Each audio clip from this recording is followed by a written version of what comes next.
Somehow it still feels nostalgic. Even though I go to Solitude pretty much every couple of days if I'm playing Skyrim. Somehow it still feels super nostalgic. But it's so cool because we're so far back in the past that everyone we know in Skyrim doesn't yet exist. Now I'm here today because I've done 20 chapters.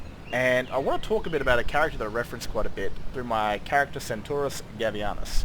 He's my Imperial soldier in my multi-character playthrough.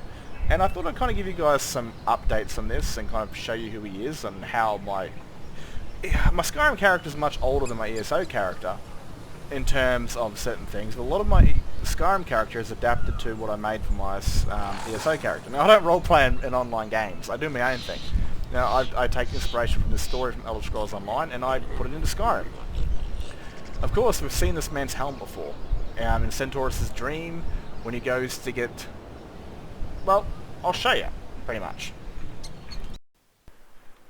Now this right here is kind of the helmet of Centaurus Tharn, which is the one I reference in the stories all the time, and the one you just saw in the Elder Scrolls Online. Now, I like this because I want to add both sort of characters and kind of mold them together where the story kind of fits, even though it's 1,000 years apart. Centaurus, who named himself after Centaurus Tharn, is able to find his helmet, and this is kind of the character who Centaurus' entire story was based on. Now, I mentioned, as Centaurus mentioned in one of his stories, that that he thought that Centaurus Tharn was a vestige, but then he denied it because his body was found in the Imperial City as one of Manamarka's minions, and this is kind of what I imagined he'd always look like.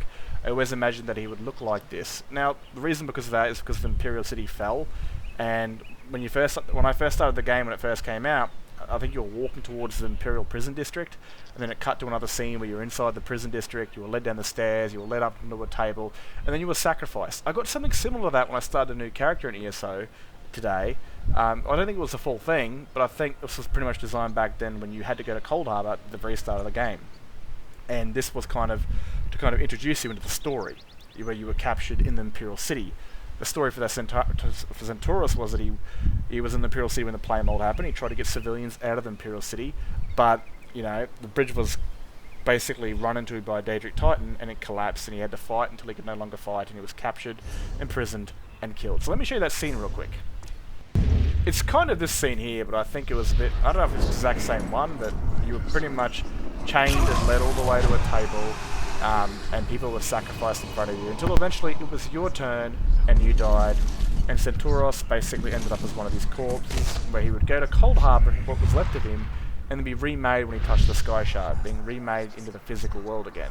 But this is the sort of thing that you see when you first play the game, online when it first came out. Now, the entire story of the Vanguard was actually based on the Elder Scrolls Online top tier heavy Imperial armor, because it looked freaking amazing. I mean, that's kind of the whole idea with the new Legion Imperial armor for that mod, that one Centaurus Gavianus wears. It's a new modern armor of the Imperial Vanguard, which was created from Centaurus Tharn, who wears the first Imperial Vanguard armor, and it's the helmet that Centaurus found in his tomb, which we're very close to in Elder Scrolls Online. Well, I came to the spot behind Solitude, it's kind of where the tomb is in my Skyrim modded game. And it's right beside this tower, and to my left when I decide to finally pivot over, which for some reason, I have no idea what I'm doing. I recorded all this without realising my microphone was muted because I'm a fucking idiot. But up on those rocks are right there, that's kind of where my tomb was. Now, again, the Vanguard was created from Centaurus to be the best skilled fighters and the best thinkers. And that's kind of where it came from. Now, I hope you guys have enjoyed this story, because I'm about to run out of time, but this is the whole entire inspiration of Centaurus, Gavianus, and the Imperial Vanguard. You can physically see it for yourself. Anyway, catches.